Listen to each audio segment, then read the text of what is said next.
It was a quiet afternoon in the heart of Willow Creek, a town that seemed to thrive on routine and familiarity. The streets bustled with neighbors running errands, children playing on sidewalks, and the occasional hum of distant traffic. But for Officer Marcus Grant, this was just another day in uniform. Marcus, a respected black police officer known for his calm demeanor and dedication, had spent years serving his community. To him, his duty was more than a job, it was a calling to protect and serve everyone equally, regardless of who they were. As Marcus parked his patrol car near a local diner, he stepped out to grab a cup of coffee. His broad shoulders and polished badge caught the sunlight, a symbol of his commitment to upholding the law. Inside, the staff greeted him warmly. Marcus's reputation preceded him. He was the kind of officer who knew people by name, who stopped to help without being asked, and who listened more than he spoke. Little did Marcus know, his path was about to cross with someone who couldn't care less about respect or fairness. Enter Karen Simmons, a woman in her late 40s with a sharp tone and a tendency to see the worst in people who didn't look like her. Karen had built a reputation of her own in Willow Creek, but not the good kind. She was known for her outbursts, for berating cashiers over trivial matters, and for making scenes that always seemed to end with someone else's day ruined. Karen's sleek white SUV pulled into the parking lot, her phone pressed against her ear as she barked orders to someone on the other end. Her impatience was palpable even from a distance. She was in a hurry, always in a hurry, and everyone else was an inconvenience. As she hung up the phone and stepped out of her car, her eyes scanned the diner's entrance. That's when she spotted Marcus. Something in her expression shifted, a mix of annoyance and disdain that she didn't bother to hide. Marcus, oblivious to the glare, was exiting the diner with his coffee in hand. As he walked toward his patrol car, Karen's frustration boiled over. To her, Marcus's presence wasn't just an inconvenience, it was an affront. She muttered something under her breath and climbed back into her SUV, her hands gripping the steering wheel tightly. What happened next was so sudden, so shocking, that witnesses would later struggle to piece it together. Karen's SUV lurched forward, tires screeching as she accelerated toward the exit. Marcus, walking calmly across the lot, didn't have time to react. The impact was jarring, throwing him to the ground as his coffee cup shattered beside him. Gasps erupted from onlookers, some frozen in place, others scrambling to help. But Karen didn't stop. Her SUV sped off, leaving behind a trail of disbelief and outrage. People shouted after her, trying to catch a glimpse of her license plate, while others rushed to Marcus's side. Though shaken and in pain, Marcus managed to sit up, his training kicking in as he assured those around him that he was okay, even if he wasn't entirely sure he was. The incident quickly became the talk of the town. Social media lit up with posts describing the hit and run, many calling for justice for Marcus. Karen, meanwhile, thought she had escaped unscathed. She drove home, confident that no one could tie her to the scene. After all, she reasoned, who would dare accuse someone like her? But what Karen didn't realize was that karma has a way of catching up, and sometimes, it moves faster than expected.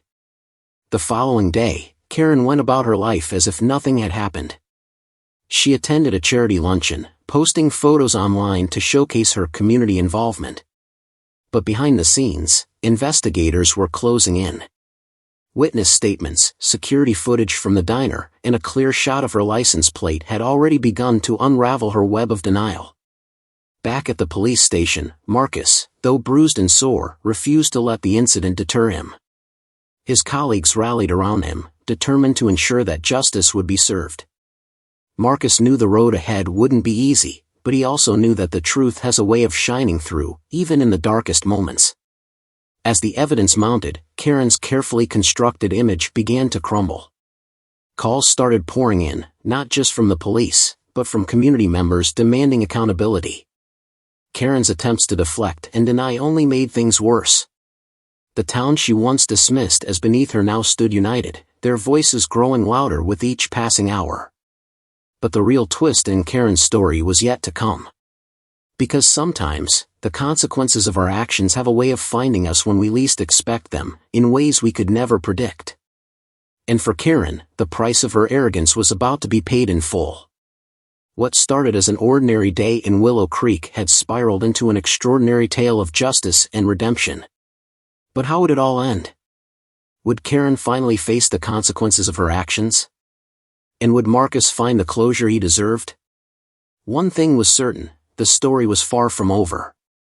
It all started earlier that week, though no one could have predicted how events would spiral. Marcus Grant had always been the type of person who believed in giving back to the community that raised him. Growing up in Willow Creek, he'd seen firsthand how a supportive neighborhood could shape lives. His parents were hardworking and instilled in him values of fairness and perseverance. That's why he had chosen to serve and protect, to ensure others felt safe, no matter who they were or where they came from. But not everyone in Willow Creek shared Marcus's vision of equality. Karen Simmons had lived in the town for years, and while she kept up appearances, many whispered about her sharp tongue and quick temper. Karen lived in a world where she believed rules didn't apply to her, and those who crossed her path often found themselves caught in the storm of her indignation. Yet, as far as anyone could remember, her actions had always been just short of crossing the line. Until now.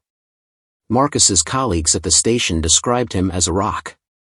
He'd handled countless high-pressure situations with grace and composure. However, the events of that day at the diner had shaken even him. The physical pain was one thing, but the blatant disregard Karen had shown for his life weighed on him more heavily than he let on. He replayed the moment over and over in his mind, searching for answers. Was it truly an accident, or had Karen's frustration led her to make a split-second decision she couldn't take back? As Marcus rested at home, recovering from the incident, his phone buzzed constantly with messages of support.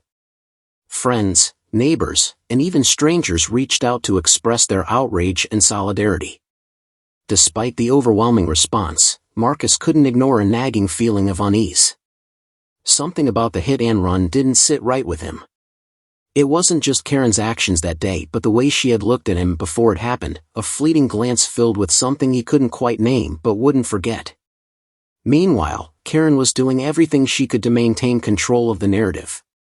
She'd spent years crafting an image of herself as a pillar of the community, a patron of local charities, a friendly face at town events. But behind closed doors, Karen's life wasn't as polished as she made it seem. Financial struggles loomed over her, and her short temper often alienated those closest to her. That day at the diner, she'd been dealing with a particularly stressful phone call about overdue payments. Seeing Marcus, confident, composed, and utterly unbothered by the chaos around him, had ignited something she couldn't explain. Karen told herself she'd made a mistake, that she hadn't seen Marcus in time. But as the police investigation progressed, her excuses began to unravel. Witnesses described how she'd glare at Marcus moments before the collision. Security footage from a nearby camera captured her SUV accelerating toward him without any attempt to brake. The evidence was damning, yet Karen refused to admit fault. She'd built her life on avoiding consequences, and she wasn't about to change now. For the investigators, the case was clear-cut, but the social and political undercurrents in Willow Creek complicated matters. Some residents, loyal to Karen for reasons that had little to do with logic or morality, began to question Marcus's account. Rumors circulated, fueled by those who couldn't fathom holding Karen accountable. Maybe it wasn't as bad as he's making it out to be, some murmured. She's a good person, she wouldn't do that on purpose. Marcus's fellow officers stood firmly by his side, but the whispers were hard to ignore.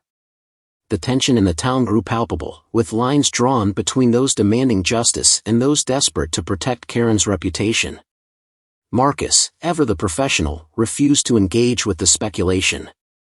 Instead, he focused on healing and preparing for the legal battle ahead. His quiet determination only fueled Karen's growing paranoia. Karen's world began to crumble in ways she hadn't anticipated. Her phone calls went unanswered, invitations to social events dried up, and even her closest allies began to distance themselves. She felt the walls closing in, but instead of taking responsibility, she grew more resentful. In her mind, she was the victim of bad luck, of misunderstandings, of a community that suddenly seemed eager to turn against her. the investigation uncovered more than just the events of the hit and run. Karen's financial troubles and history of aggressive behavior came to light, painting a picture of someone who had been teetering on the edge for years. The local news picked up the story, and soon, Karen's name became synonymous with entitlement and recklessness. Marcus watched the developments with a mix of relief and sadness. He didn't revel in Karen's downfall, he simply wanted accountability. Yet, he couldn't shake the feeling that there was more to Karen's anger than the incident at the diner.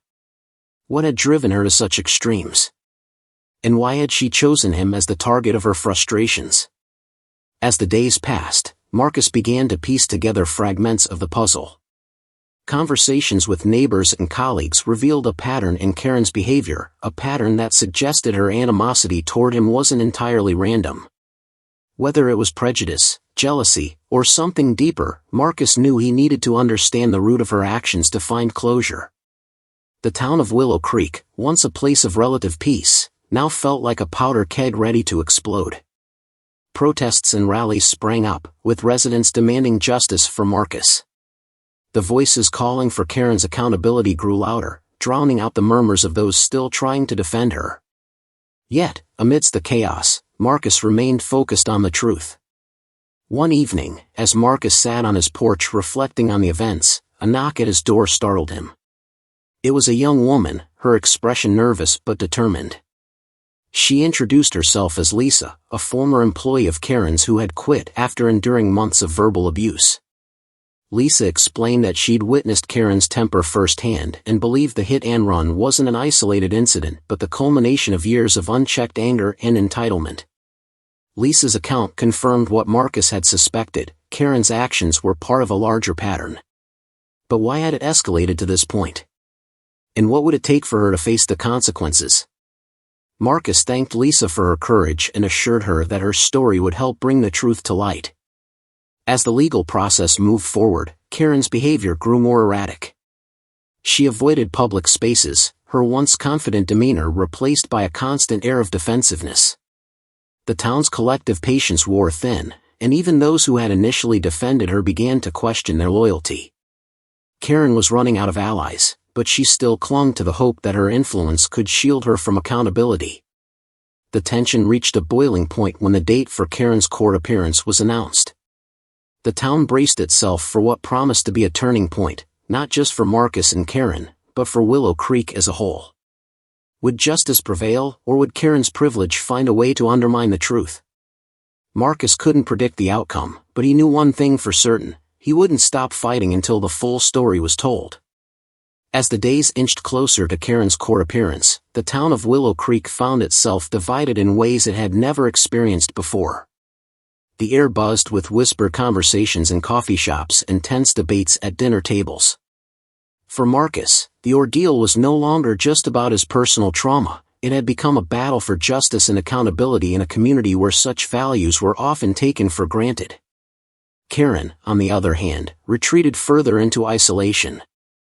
Her once vibrant social circle had withered, leaving her with little more than a dwindling sense of self-righteousness.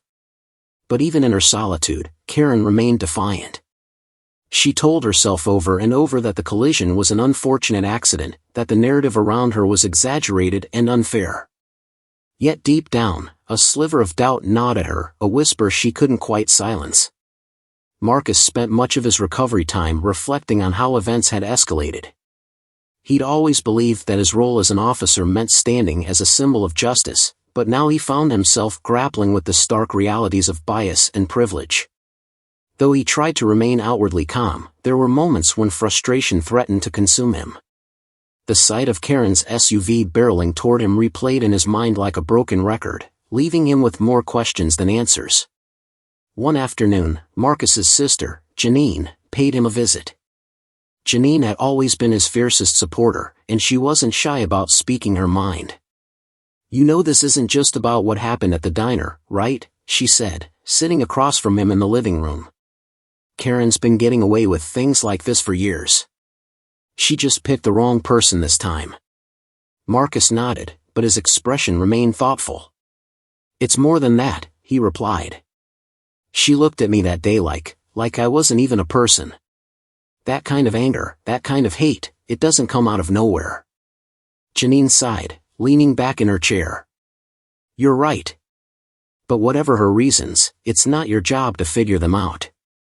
That's for the court to handle. Your job is to keep being you, to show everyone that her actions won't define you. Despite her words, Marcus couldn't shake the feeling that there was more to uncover. The town's reaction to the incident had revealed an undercurrent of prejudice that he hadn't fully realized existed. Some residents had gone out of their way to show support, but others, people he thought he knew, had been disturbingly silent or subtly dismissive. It was as though Karen's actions had pulled back a curtain, exposing fractures in the community that had long been ignored. Meanwhile, Karen's former employee Lisa continued to wrestle with her own guilt. After coming forward with her account of Karen's behavior, she'd become an unexpected focal point in the case. Some saw her as a brave whistleblower, others accused her of betraying a former employer. Lisa hadn't anticipated the backlash, and the weight of her decision pressed heavily on her shoulders. Yet, she couldn't ignore the relief she felt knowing that Marcus had someone else in his corner. Lisa's testimony prompted other stories about Karen to surface. Neighbors recounted incidents of her shouting at delivery drivers or berating staff at local businesses. Each story painted a picture of someone who had spent years wielding her privilege like a weapon, leaving a trail of resentment and hurt. Yet, even as the evidence against her grew, Karen's defiance remained unshaken. One evening, Karen received an unexpected visitor. Her older brother, Richard, had flown in from out of town after hearing about the incident. Unlike Karen, Richard had built a reputation as a level-headed and compassionate individual. He'd spent years working as a mediator, helping people navigate conflicts and find common ground. Richard's arrival was both a comfort and a confrontation Karen wasn't prepared for. "You can't keep running from this," Richard said after they'd exchanged pleasantries. "I've seen the footage, Karen. I've heard what people are saying. You need to take responsibility before things get worse." Karen bristled at his words. "You don't understand," she snapped. "Everyone's making me out to be some kind of monster. It was an accident, Richard. I didn't mean for any of this to happen." Richard sighed, his expression a mix of frustration and pity. "Intent doesn't erase impact. Marcus could have died, Karen. And whether you meant it or not, people are hurting because of what you did. Denying it isn't going to change that." His words lingered in the air long after he'd left. Karen paced her living room, grappling with emotions she couldn't name. For the first time, cracks began to form in her armor of denial. But rather than confront them, she pushed the feelings aside, clinging to the belief that she could still regain control of the situation. As the court date loomed closer, the tension in Willow Creek reached a fever pitch. Marcus's supporters organized a peaceful march, calling for accountability and justice. The event drew participants from neighboring towns, turning it into a powerful display of solidarity. Marcus, still recovering from his injuries, watched from the sidelines with a mixture of gratitude and unease. He appreciated the support, but the growing attention only added to the weight of expectation on his shoulders. Karen, too, felt the pressure mounting. Her attempts to stay out of the public eye had only fueled speculation, and every move she made was scrutinized. She began receiving anonymous letters, some urging her to come clean, others spewing vitriol. The isolation she'd once welcomed now felt suffocating, and for the first time, she wondered if her carefully constructed facade was worth preserving. The night before the court hearing, Marcus found himself unable to sleep. He sat by the window, staring out at the quiet street below. The weight of everything, the incident, the investigation, the community's response, pressed heavily on him. He thought about his parents, about the values they'd instilled in him, and about the legacy he wanted to leave behind. No matter what happened in court, he knew one thing for certain: he wouldn't let Karen's actions define him or his community. In her own home, Karen sat alone, staring at the paperwork her lawyer had prepared. The confident veneer she'd maintained for so long was beginning to crumble, replaced by a gnawing fear she couldn't ignore. The realization that her actions had consequences, real, tangible consequences, was a bitter pill to swallow. Yet, even as doubt crept in, she clung to the hope that she could somehow emerge unscathed. As dawn broke over Willow Creek, the town braced itself for a day that would undoubtedly leave a lasting mark. For Marcus, Karen, and everyone caught in the ripple effects of their collision, the path forward remained uncertain. But one thing was clear: the story was far from over. As the morning unfolded, the courtroom in Willow Creek became a hub of activity. The small town rarely saw high-profile cases, but today was an exception. Reporters set up outside, eager to capture the latest updates. Residents filled the gallery, their faces a mix of curiosity, anger, and quiet anticipation. The case had become a symbol of larger issues within the community, and everyone seemed to sense the weight of the day's proceedings. Marcus arrived early, accompanied by Janine and a few close friends. He wore a sharp suit that accentuated his calm demeanor, though his eyes betrayed a storm of emotions beneath the surface. As he entered the courthouse, several people greeted him with words of encouragement. He nodded in gratitude, though he kept his focus on the task ahead. This wasn't just about him anymore, it was about ensuring that accountability prevailed. Karen arrived shortly after, flanked by her lawyer and a few remaining supporters. Her usual confidence seemed to waver as she walked through the crowd, her head held high but her steps uncertain. Whispers followed her like a shadow, each murmured word a reminder of how far her reputation had fallen. She avoided eye contact with Marcus, though she could feel his presence like a weight pressing down on her. Inside the courtroom, the atmosphere was tense. The judge, a seasoned professional known for her no-nonsense approach, took her seat and called the session to order. Opening statements began, with the prosecution laying out the events leading to the trial. They detailed Karen's actions, the evidence against her, and the impact of her choices on Marcus and the community. Each word seemed to chip away at the defensive wall Karen had built around herself. When it was the defense's turn, Karen's lawyer painted a different picture. They argued that the incident was a misunderstanding, a tragic accident fueled by heightened emotions and poor judgment. They emphasized Karen's lack of a prior criminal record and her contributions to the community, attempting to frame her as a flawed but fundamentally good person. Karen listened intently, her hands clasped tightly in her lap. She wanted to believe in her own redemption, even as doubt gnawed at her. As the trial progressed, witnesses were called to the stand. Lisa's testimony proved to be a pivotal moment. She recounted Karen's behavior leading up to the incident, her voice steady despite the pressure of being in the spotlight. Lisa's words painted a stark contrast to the image Karen's lawyer had tried to present, adding another layer of complexity to the case. Karen avoided looking at Lisa, her face a mask of conflicting emotions. Other witnesses followed, including neighbors and bystanders who had seen the aftermath of the collision. Their accounts varied, but a common thread emerged: Karen's actions had left a lasting impact, not just on Marcus but on the entire community. Each testimony seemed to deepen the divide in the room, with some attendees nodding in agreement and others shifting uncomfortably in their seats. Marcus took the stand near the end of the day.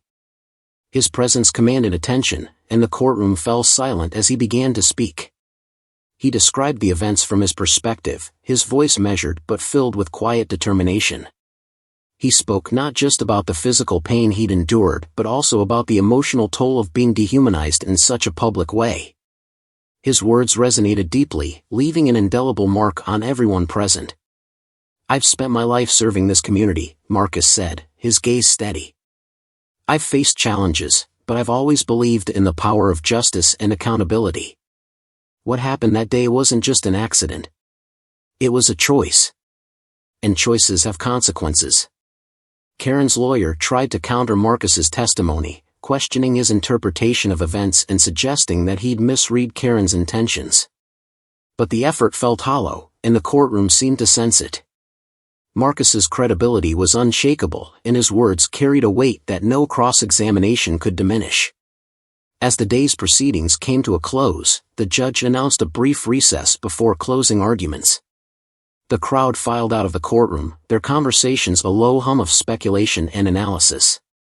Marcus sat with Janine, who squeezed his hand reassuringly. "You did great," she said softly. "No matter what happens, you've already made a difference." Karen retreated to a quiet corner with her lawyer, her composure fraying at the edges. She couldn't escape the growing realization that her version of events was unraveling. The weight of the trial, the mounting evidence, and the community's scrutiny pressed down on her, leaving her feeling exposed and vulnerable. For the first time, she began to question whether her defiance had been worth it. Outside the courthouse, a small group of protesters had gathered, holding signs that called for justice and accountability. Their chants echoed through the air, a stark reminder of the stakes at hand.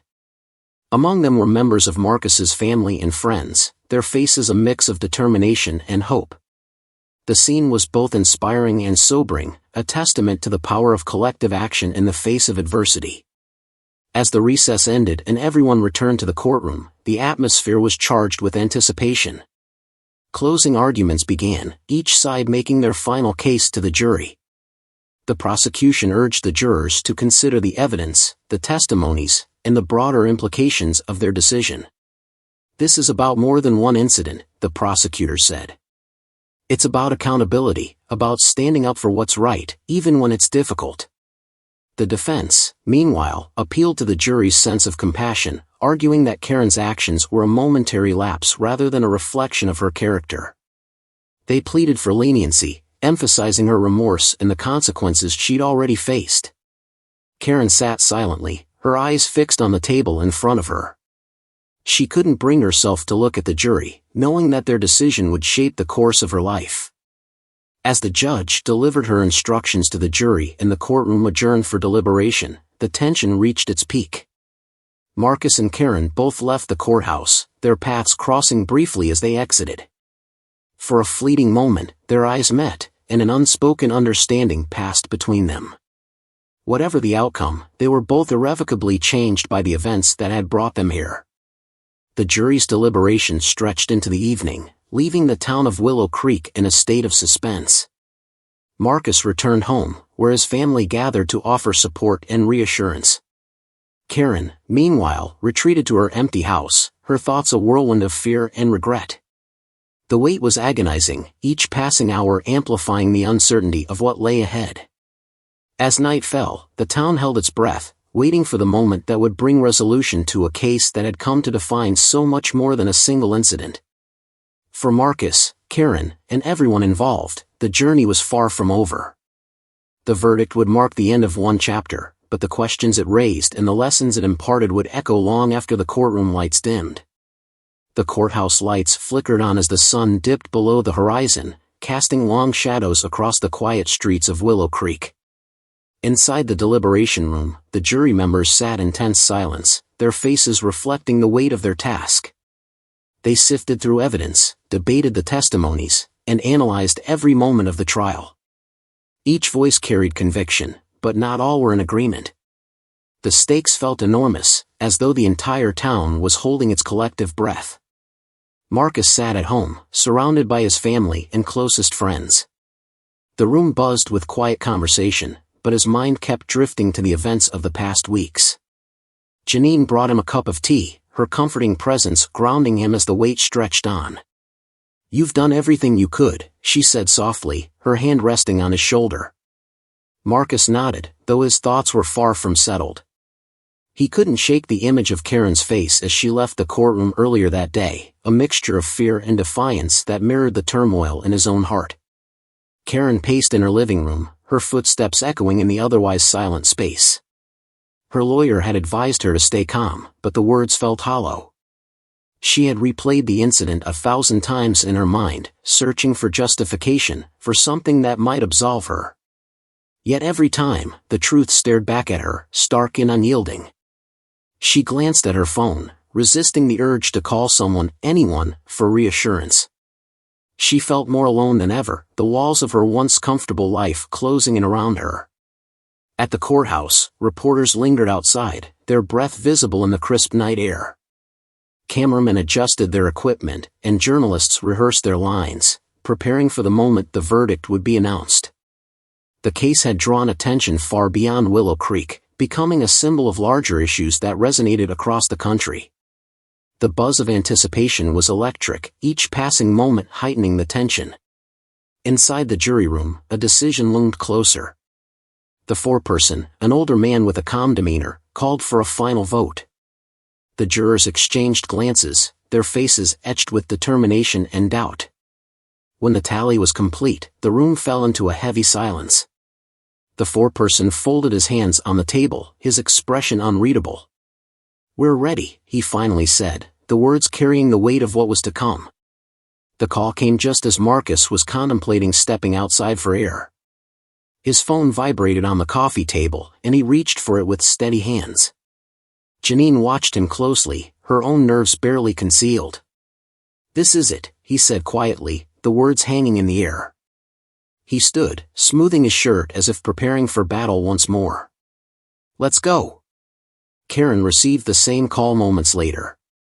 Her lawyer's voice was calm but firm, instructing her to return to the courthouse immediately. She grabbed her coat and keys, her hands trembling as she locked the door behind her. The drive felt endless, every red light and slow-moving car amplifying her anxiety.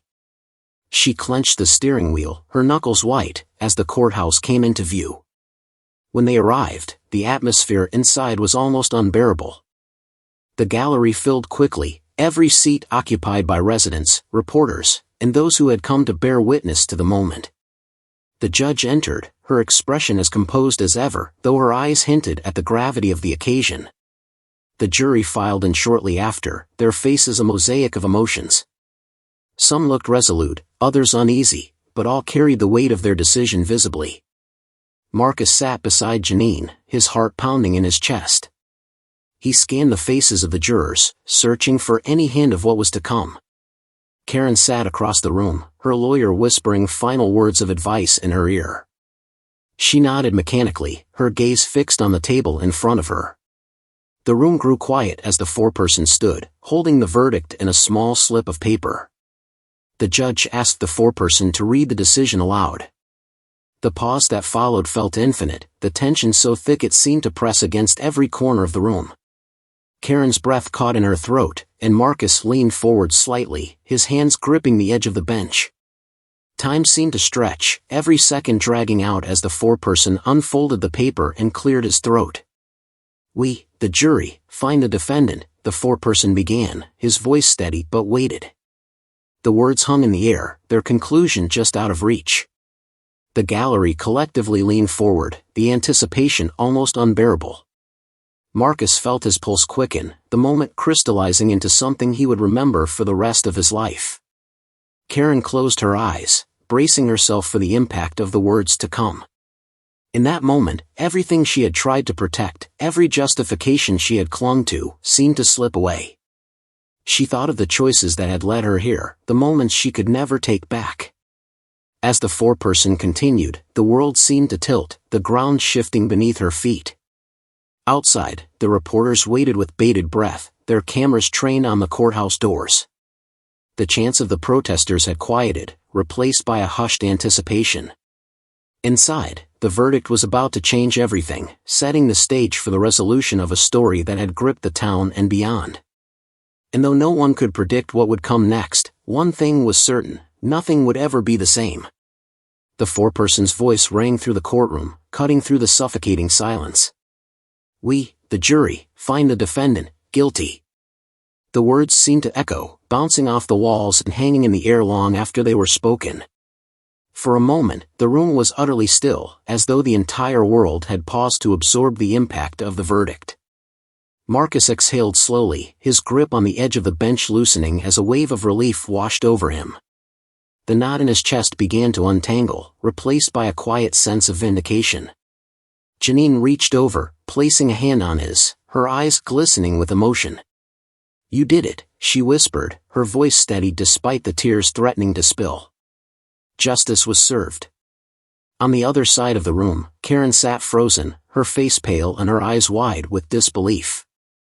Her lawyer's words of comfort barely registered as the weight of the verdict settled over her. She opened her mouth as if to protest, but no sound came out. The reality of her situation had struck with brutal clarity, leaving her unable to process what had just happened. She glanced around the courtroom, searching for a sympathetic face, but found none. The community she had once considered her own now seemed distant, their judgment as piercing as the jury's. The judge called for order as murmurs began to ripple through the gallery.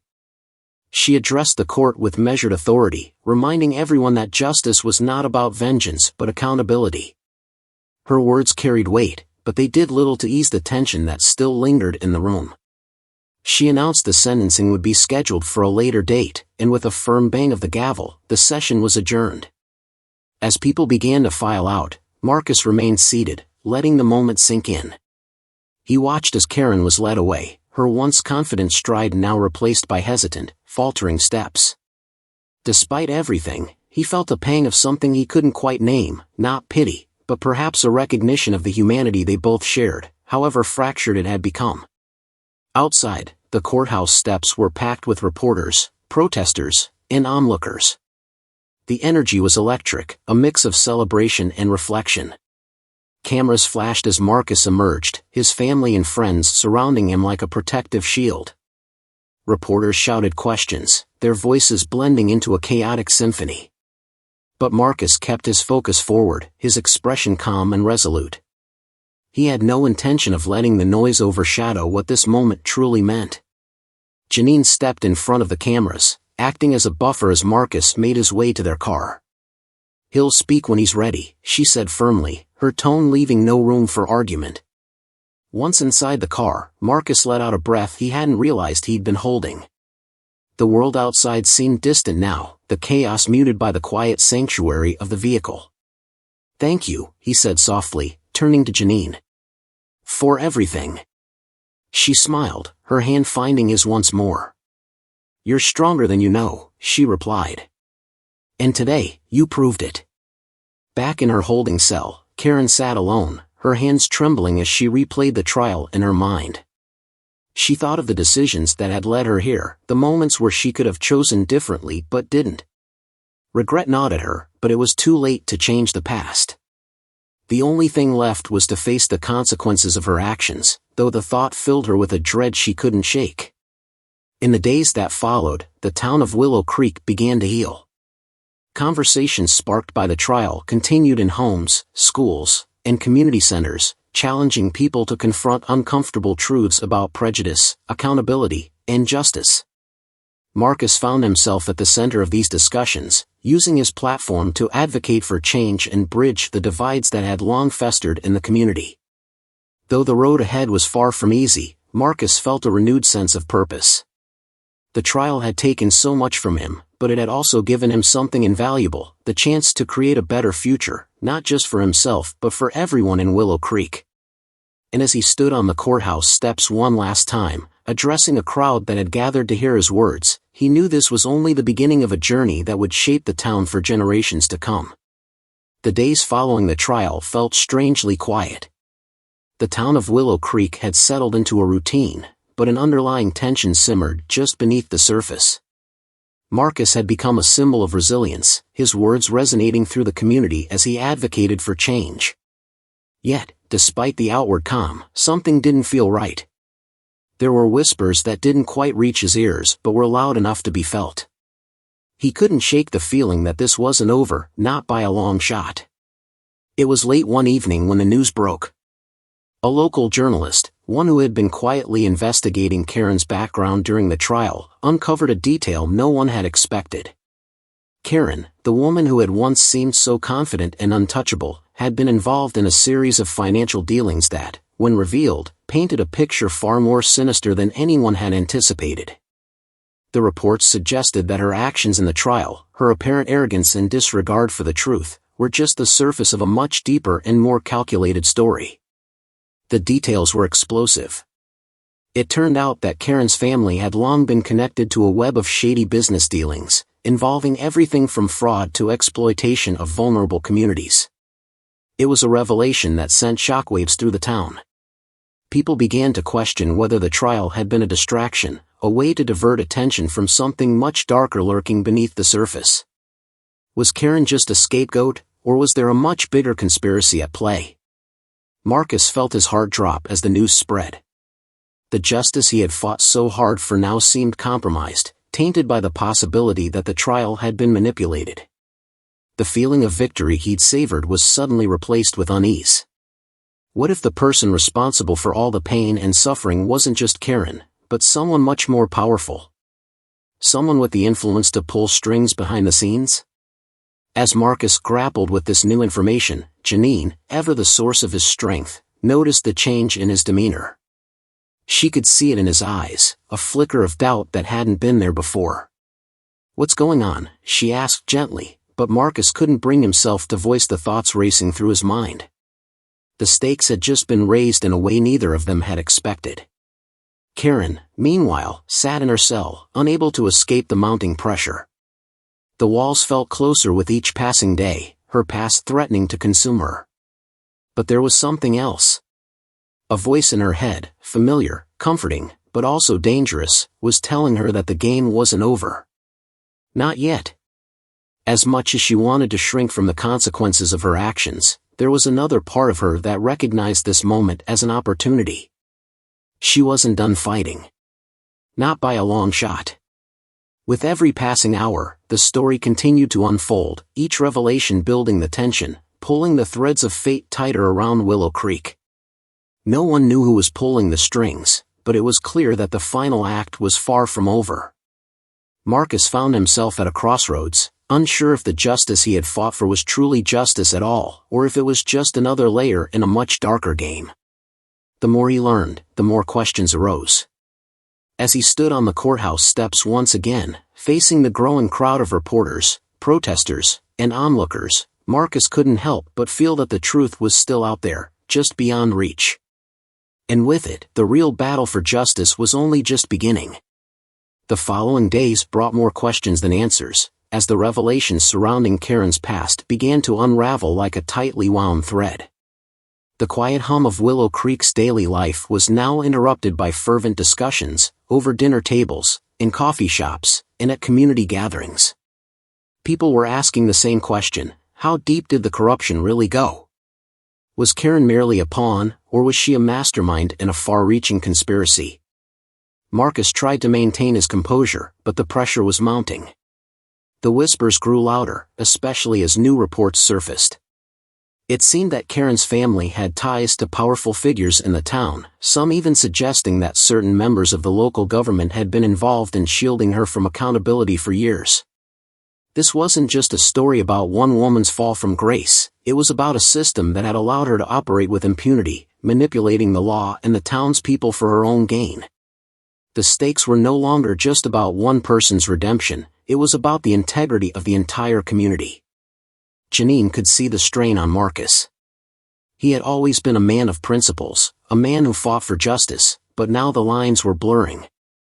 His victory felt hollow as new layers of deception were exposed. "We can't let this distract us," she said one evening as they sat together in his living room, the weight of the world pressing down on them both. "You've already done something incredible. Don't let them take that away from you." But Marcus wasn't so sure anymore. He couldn't shake the feeling that someone very powerful, was pulling the strings from behind the scenes. His focus shifted from the victory in the courtroom to the fight for the truth. Who else knew about the web of corruption that had been quietly festering under the surface of Willow Creek? What if this wasn't the first time someone like Karen had used her influence to escape justice? The breaking point came a week later when a new video surfaced online, an old, shaky recording, but unmistakably clear in its implications. The footage showed Karen meeting with an unnamed man in the shadows of an old warehouse on the outskirts of town. The conversation, though cryptic, suggested that Karen had been blackmailed into her actions. The man in the video was heard threatening her, speaking of something much larger than what had been brought to light in the trial. The video raised more questions than it answered, and it was clear now, Karen wasn't just a victim of circumstance. She had been a cog in a much bigger machine. As the town grappled with the new development, Marcus knew it was only a matter of time before someone would try to silence the truth. Whoever had been pulling the strings was not going to let this leak go unnoticed. The stakes were rising, and it wasn't just his personal fight for justice anymore, it was a battle for the very soul of Willow Creek. The town was standing on the edge of a precipice, and no one knew which direction it would fall. Karen's silence grew more unsettling. She had been offered a chance to tell her side of the story, to speak out and reveal everything she knew, but she refused. There was fear in her eyes now, the kind that made people wonder what she was really afraid of. Was it the consequences of her own actions, or was it something else entirely? The pressure on Marcus was unbearable.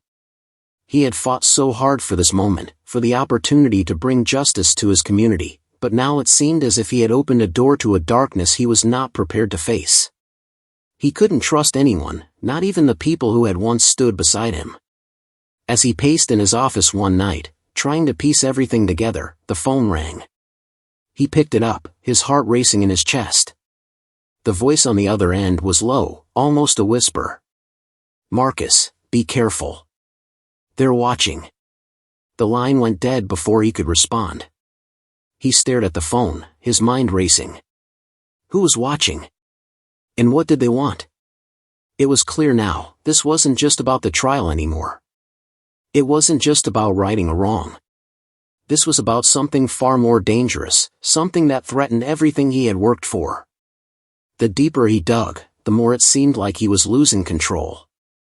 He was up against a shadowy force that had the power to destroy not just his fight for justice but the very fabric of Willow Creek itself. As Marcus looked out the window into the darkening night, he felt the weight of the world on his shoulders. He was no longer just fighting for justice. He was fighting for survival, his own and that of everything he had ever believed in. The night before the final court session, Marcus couldn't sleep. The weight of everything, the trial, the revelations, the mounting threats, had pushed him to his limit. He stood at the window, staring out at the quiet town, the soft hum of the world outside doing little to ease his racing thoughts. He had done everything right, fought for justice at every turn, but now it seemed like no matter how hard he tried, he couldn't escape the tangled web of lies and corruption that had been woven around him. The next morning, the courtroom was packed. Tension hung in the air like a thick fog. Everyone knew this would be the day that decided it all. Marcus was ready, but his mind was still haunted by the voice on the phone the night before. "They're watching." The cryptic message had unnerved him more than he wanted to admit. Who was behind it all? Was it the powerful figure who had orchestrated Karen's downfall, or something even darker? The proceedings began, and the judge entered, her demeanor cold and serious as she called the court to order. Karen, sitting at the defendant's table, looked more broken than ever. Her once pristine composure had given way to an exhausted resignation. But it wasn't just her, there was something in the air, a sense that everyone was waiting for something to snap. Then, as the trial neared its conclusion, just when Marcus thought he might finally have closure, an unexpected figure stood up in the back of the courtroom. It was a man Marcus had never seen before, someone who didn't belong. His presence sent a ripple of unease through the room. The man approached the judge, his steps deliberate and confident. Without hesitation, he dropped a stack of papers onto the judge's desk, interrupting the flow of the trial. "I have new evidence," he said in a low, steady voice. "Evidence that changes everything." The courtroom went silent. The judge, her face unreadable, motioned for the man to continue. Marcus felt his stomach tighten. Was this some sort of last-minute attempt to derail the trial?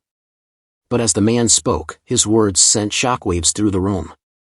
The papers he'd handed over detailed an intricate financial conspiracy that reached to the highest levels of power in Willow Creek, implicating several prominent town figures, including the mayor and local law enforcement. It wasn't just about Karen. The truth was far worse than anyone could have imagined. The corruption had been buried for years, a quiet undercurrent that had shaped every major decision in the town. Karen had been just a small part of the bigger picture, a pawn caught in the crossfire of something far more dangerous. Marcus's mind reeled as the weight of the revelation hit him. The community he had fought so hard to protect was built on lies. Justice had never been about righting a wrong, it had been about maintaining the status quo, about keeping the powerful in control. Everything he had believed in, everything he had fought for, was suddenly in question. As the man continued to speak, revealing names and connections, Marcus couldn't help but feel a mix of betrayal and shock. He had trusted these people, believed that the system could work. But now it was clear, he had been naive. The system wasn't broken, it was rigged. But just as Marcus tried to process the weight of this new reality, another twist came. The man who had delivered the evidence was not just some whistleblower. He was a former associate of Karen's family, someone with first-hand knowledge of the corruption who had spent years gathering the evidence to bring it to light. And his final, chilling statement was a punch to the gut: "You've all been played. This isn't over. They're watching, and they'll do anything to keep their secrets buried." The courtroom erupted in chaos. People stood, shouting, demanding answers. Marcus's world tilted as the true scale of the conspiracy unfolded before him. It wasn't just about a fight for justice anymore. It was a battle for the very future of Willow Creek. As the judge adjourned the court, Marcus stood frozen, trying to make sense of the madness. Janine's voice cut through the chaos, her hand finding his as she whispered, "What now?" Before he could answer, the doors to the courtroom opened. A figure stepped inside, Karen, her face as pale as ever, but something different in her eyes. She wasn't broken anymore. She walked slowly toward Marcus, her expression unreadable. "Marcus," she said quietly, her voice trembling, "I didn't know. But now I do. They used me. And they're not done yet." It was then that Marcus realized, the battle wasn't just for justice, it was for the soul of the town. The fight for truth was far from over. In that moment, he knew he had a choice: to let the darkness consume everything, or to step into the unknown and fight back, even if it meant everything he had worked for could fall apart. The weight of the choice was unbearable, but he knew one thing for certain: nothing would ever be the same again. Marcus looked at Karen, her words sinking in like a stone in his gut. The weight of everything was suddenly unbearable, the path forward unclear. The revelations from the courtroom were only the beginning, and now, more than ever, he understood how deeply the roots of corruption had spread in Willow Creek. It wasn't just about the trial or about justice for one woman, it was about confronting a system that had been designed to protect the powerful and silence those who dared to challenge it. Karen's eyes were wide with fear, but there was something else in them too, a kind of resolve, the first glimpse of strength he had seen in her since the trial began. She hadn't come here just to confess, she had come with a purpose. "I was a part of it. I didn't know everything, but I knew enough," she said, her voice shaky but firm. "And they won't stop now. They'll come after you next." Marcus clenched his fists, his mind spinning. He had always believed that justice could cut through the darkness, that truth had the power to right wrongs. But now, as the full scope of the conspiracy unraveled before him, he wondered if he was just another pawn in someone else's game. The room around him buzzed with tension, reporters murmuring as they picked up on the shift in the atmosphere. The trial had taken a turn no one expected, and now it felt like the ground beneath Marcus's feet was crumbling. The community he had thought he understood was far more complex, and the fight he had imagined for justice was morphing into something far more dangerous. "Marcus," Karen continued, stepping closer, "I never meant for it to go this far. I was scared, manipulated. But now I know I have to do something." She looked at him, her eyes pleading. "I can't do this alone. Help me. We can stop them, but only if we work together." Marcus hesitated. The thought of trusting her again, of taking on the unseen forces that had orchestrated this entire mess, was terrifying. He had been fighting for the truth his whole life, but now the truth seemed tangled in lies so deep they were suffocating him. What would it cost him to take that next step? What would he lose in the process? Janine's voice broke through his thoughts, quiet but resolute. "You know what you have to do, Marcus," she said. She was standing beside him now, her hand resting lightly on his shoulder. "This town needs you. You can't back down now." Marcus turned to her, his gaze steady. She was right. He couldn't back down. Not when so many people were depending on him. Not when everything he believed in was at stake. The courtroom fell silent as Marcus stepped forward, his eyes locked on Karen. "We'll take them down," he said, his voice low but filled with conviction. "But we do it the right way. No more lies, no more hiding. We expose everything. We don't just fight for justice, we fight for the truth." Karen nodded, a flicker of hope in her eyes. For the first time in a long while, she believed that redemption might still be possible for both of them.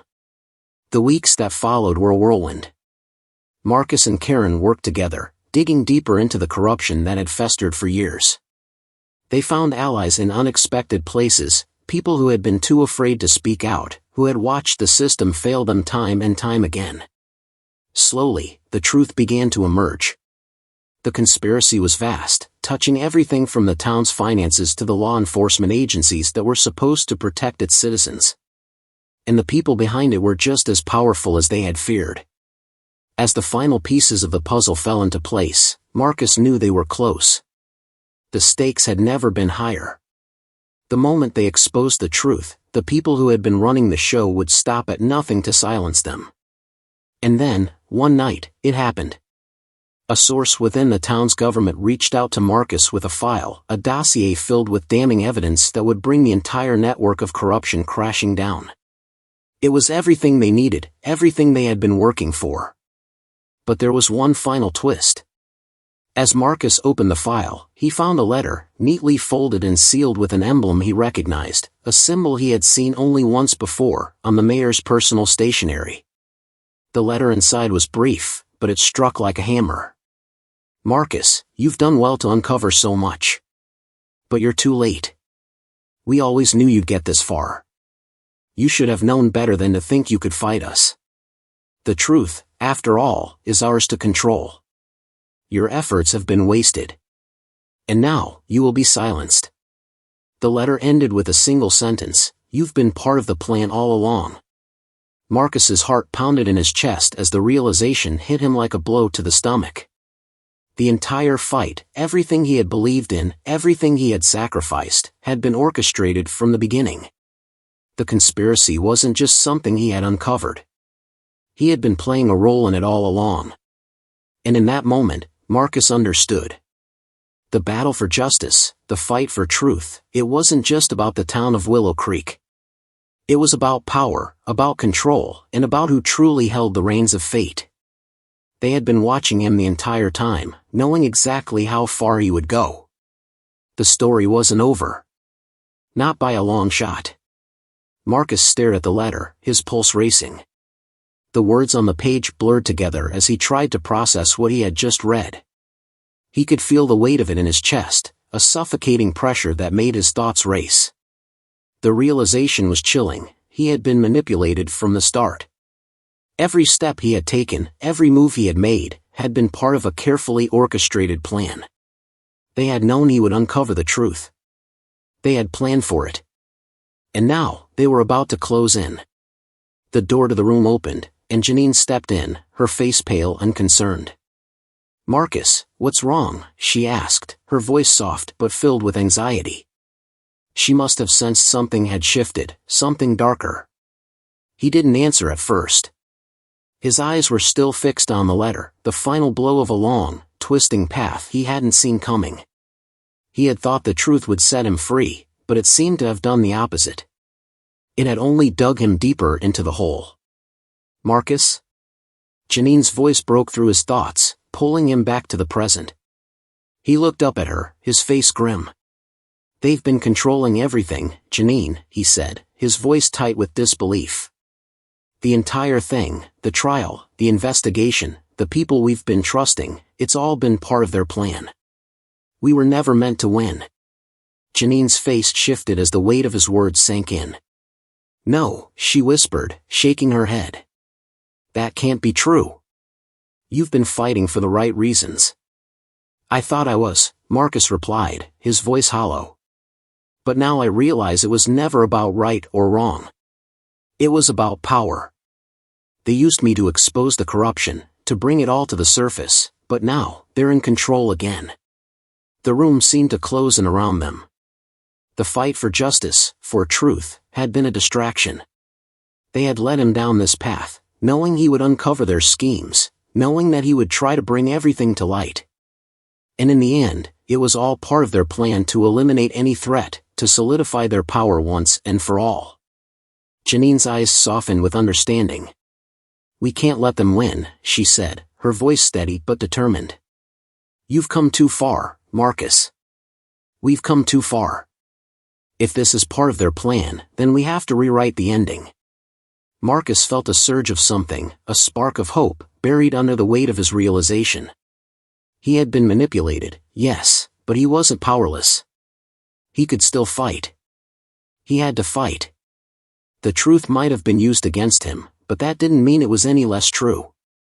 I'm not done, he said, his voice firm now, with purpose. This isn't over. They think they can control everything, but I'm not playing by their rules anymore. I'm going to make sure they face the consequences. Janine nodded. We'll do it together. We'll expose them, not just for their corruption, but for the lies they've fed this town. We'll make sure the people know what's really been going on. Marcus stood up, a renewed sense of determination building within him. The stakes were higher than ever, but he knew what he had to do. The battle wasn't just for justice anymore. It was for the future of Willow Creek, for everyone who had been kept in the dark, for everyone who had been fooled into believing the lies. The plan was risky. It was dangerous. But it was the only way forward. Marcus and Janine began reaching out to the few allies they could trust, gathering evidence that had been hidden away, evidence that the powerful people of the town had never expected to be uncovered.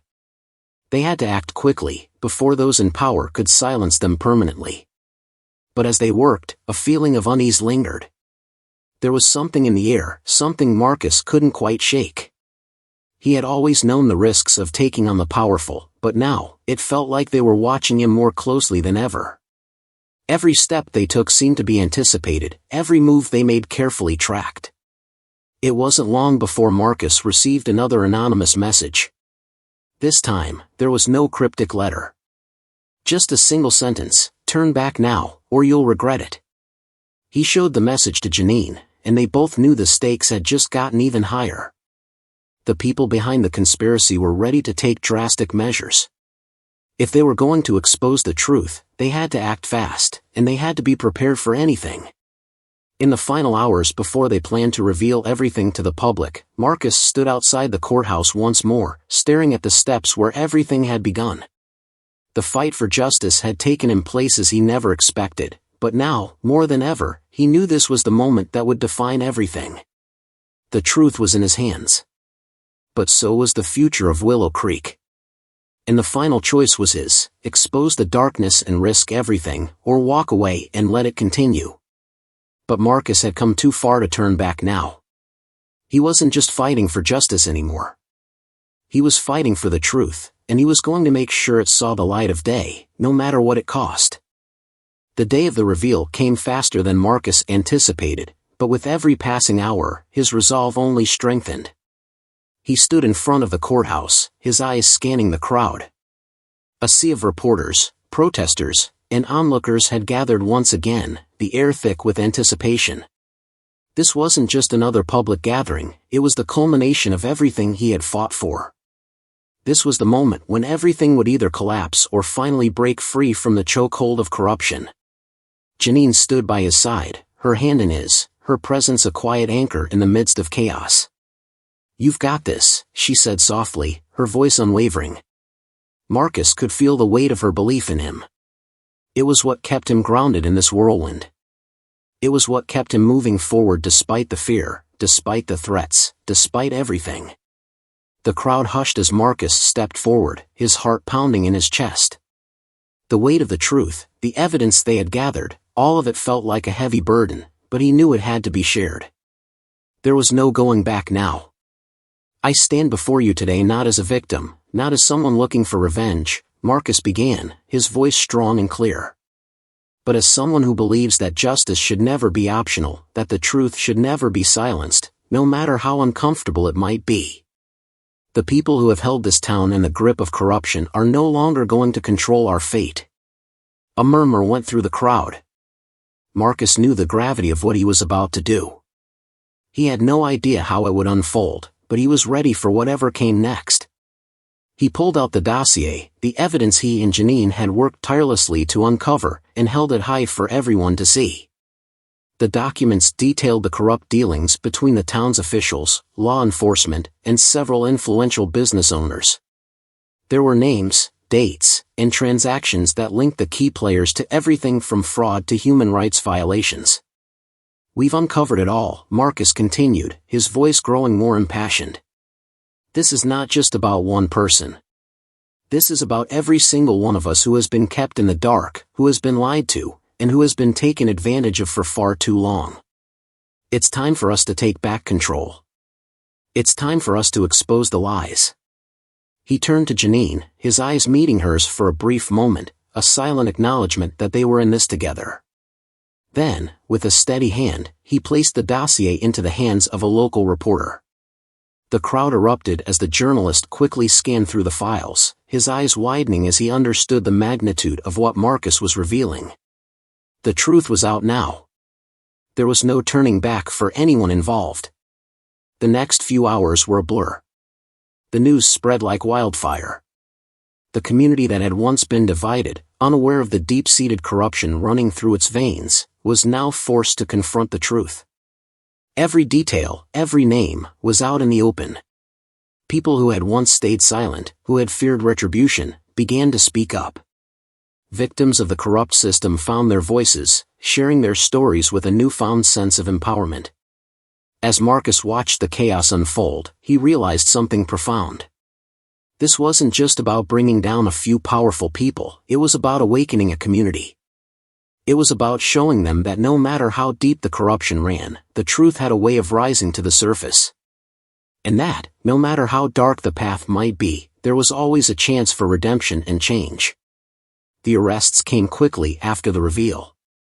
The mayor, the police chief, and several other prominent figures were detained, their world of influence crumbling in an instant. The town of Willow Creek was left in shock, but also in a kind of collective mourning. They had been betrayed by the very people they trusted to lead and protect them. Yet, as the days passed, a sense of hope began to take root. The old order was gone, and with it came the possibility of something better. Something fairer. Marcus's life didn't return to normal after the trial.